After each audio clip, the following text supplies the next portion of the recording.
Australia's woodchip industry feels the pinch. Let's have a look. Good morning, everyone. I'm Florian Heise, and welcome to another episode of Heise Says. I've got my stein of coffee here, and I thought we would have a look at this article about the woodchip industry in Australia, and it's starting to feel the pinch from the US-China Trade War. But before we look at this article, let's jump over here to the Observatory of Economic Complexity and look at where we sit. Look at Australia in the global woodchip, or also here described as fuel wood industry. Because we need to have a broader understanding, particularly if we want to analyze and discuss what's being reported in the news and how it will flow through to the rest of our economy. Often we'll hear pieces presented that have probably a bias or only represent things in one way, and it's good to have a contrarian and somewhat skeptical approach to what we're being presented. Now, if you think this is important, please share this channel and these videos with your friends and family on social media. It really helps it grow, and it helps more people discuss these issues. So, looking over here, and I'm going to have a sip of coffee before I get into it. It's good. So, fuel wood is the 341st most traded product and the 746th most complex product according to the Product Complexity Index. Now, you can see here they've got 1,232 products, so it's not that complex, and this is probably a sign of a lot of Australia's exports. We're not that an advanced nation with what we're exporting. We're exporting raw products. So the top exporters of fuel wood, and this is in 2017, so it may have changed slightly, but it gives us a good indication, is Vietnam, the United States, and then Australia. So we're 1 billion, and then Canada after us is less than half, and then Chile. So Australia is pretty bloody, we're the third biggest player in the world with regards to wood chips. Top importers are Japan at 1.86 billion, China 1.59 billion, United Kingdom, Italy, and Denmark. Fuel wood is also known as wood chips, sawdust, logs, briquettes, pellets, and twigs. So, I know often they'll switch power plants in the UK over to burning wood for the environment, and they have to ship it from the other side of the planet. So it is ludicrous when you actually get an understanding of all of these things that people try to do and hope they'll save the world, when they're doing the exact opposite. It kind of makes you into a cynical bastard too, and grows the grey hair. You can see here, look at Australia, 13%. So we're right up there in this industry. And importers, Japan, China as well. China is they exporting any? They're not even on the map with exporting. There you go. They're hardly exporting anything. And here you go. Here's the different ways that it's used. One thing that's interesting is driving, over the long weekend, you drive through all these pine plantations, and it grows fast, and it is captured sunlight. It's captured sunlight, the ultimate renewable resource. So let's have a look at this article. US-China Trade War hits Australian woodchip industry as shipments cancelled. Shipments cancelled. Australia's 1.4 billion plantation woodchip industry has been dragged into the US-China Trade War, with a number of shipments to the Asian economic powerhouse cancelled in the fallout of the dispute. Well, this just shows you that our treasurer's hopes that domestic demand for our resources will continue to prop up the Australian economy, which doesn't seem to be the case. Amid fading hopes of a speedy breakthrough in the trade war, timber exporters have been hit by falling demands for wood chips from Chinese paper mills, which have become the industry's biggest customer. Well, there you go. There you go. Since July, at least 3 shipments that were supposed to take Australian wood chips to China have been cancelled or deferred. There are fears further consignments could be affected. While shipments from Albany on Western Australia's south coast have been hit hardest, it's believed other wood chip export hubs in South Australia and Victoria have also been disrupted. The setback have put the brakes on an industry that has been enjoying sustained growth since a wave of turmoil brought on by the failure of the managed investment scheme seen a decade ago. Oh, do you remember that, guys? Do you remember the people getting done in that investment scheme. I only have peripheral memory of it. Let me know in the comments if you know of someone, or if you invested in some of these wood plantation schemes and what happened, how you survived, if you lost any money. I know a few architects that put a fair bit into it and unfortunately had to keep working. So, soaring demand halted. Earlier this year, prices for blue gum wood chips reached a record high of more than $180 a ton. Wow, that's insane. That is insane. Let's just have a look. I'll bring up trading economics, and we will look at some other commodities. I mean, that's higher than we'll go here. Lumber. Okay, wool 1,500. Lumber 300. Okay, well I'm just used to looking at wheat 491. Okay, I'm just looking at iron ore and silver. So I guess that's pretty good. Now I can see why they're growing wheat all out there. $490 a ton. Soybeans. There you go. The soy boys, $900 a ton. Wow, that's expensive. Palm oil. Anyway, I'm off topic here, but you'd be used to that. Forest Industry Federation of WA President in Telfer said the decision by the US to slap tariffs on Chinese paper products was hurting the profitability of mills, which was crimping demand for Australian wood chips. Making matters worse, he said, was anti-competitive trade conduct by South Australian countries, which were dumping big volumes of cheap pulp on the Asian market, including China, in a bid to clear a supply glut. There's a short-term impact affected by sales into China that's affecting supply of wood fibre, and that's impacting all exporters around Australia, he said.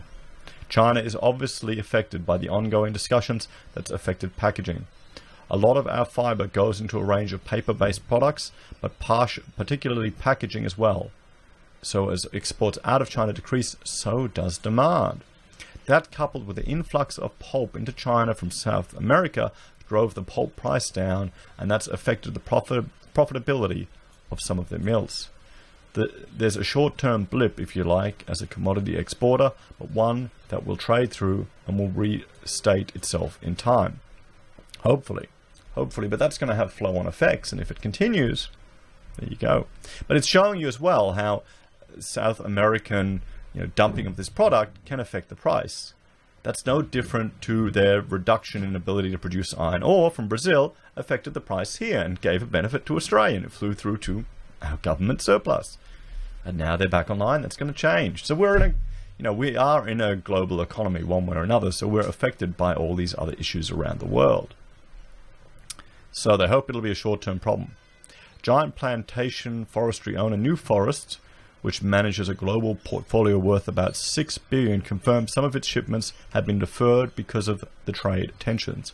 However, the firm's timber product marketing director, David Evans, said he didn't expect the problems to last long.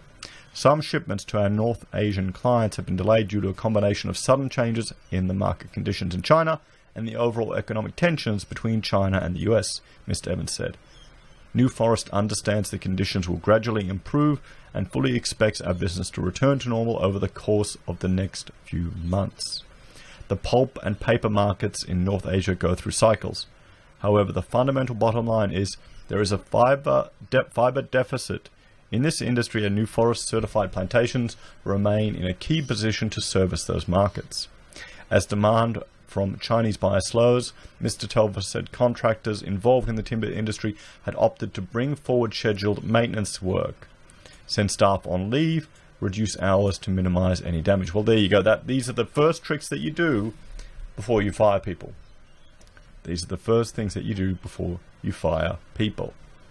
So if this continues, how long can you put schedule, bring up maintenance work? Or how long before leave runs out? Or how long before you reduce the hours? Okay, so this is the thing. They're hoping it will return to normal, but it is dependent on the exports from China to a big amount, which we're learning here today. And that's going to have flow-on consequences. So employment concerns. Mr. Telfer said one of the biggest risks to the industry was losing workers as the fall in exports causes backlogs to the supply chain. He said the sector had spent considerable time and money consolidating in recent years to ensure it could take advantage of rising demand for wood chips and could not afford to lose skilled labour. yeah, that's a problem. That's a problem because, well, you get an economic benefit with people if they're repeating the same work and they're losing skills, and that only comes with time. When you lose those people and they go on to other industries, you lose all that economic benefit that's been invested into those staff. So often businesses will do what they can, and you can see here, to keep their people on, but there's only so long you can do it before you have to let them go. And then often you may not get them back. So it's impacting exports into China. Japan is stable, and that has a supply chain flow-on effect, he said. So ultimately, yeah, the contractor is affected directly. Yep. All exporters are looking to have stable supply chain flows, so we're all trying to make sure we keep contractors engaged and working. But it does mean reduced hours and reduced production rates. It's really important that we maintain the capacity, because when demand increases, we need that capacity back working at full volume. We're all working with contractors to ensure there's ongoing work and no one is unduly affected at this stage. But yes, there's an impact and it's unfortunate. So here we go. A trucking company on alert. So you can see how it goes from one thing to another. So even, that stuff you're buying from Amazon, that stupidly packaged thing in a box that you're buying on Amazon that's drop shipped from China, we can see here how it is affecting the Australian economy down to the wood chip. And now, the contractors working in that industry, even the people who've invested in that industry, and now the trucking companies.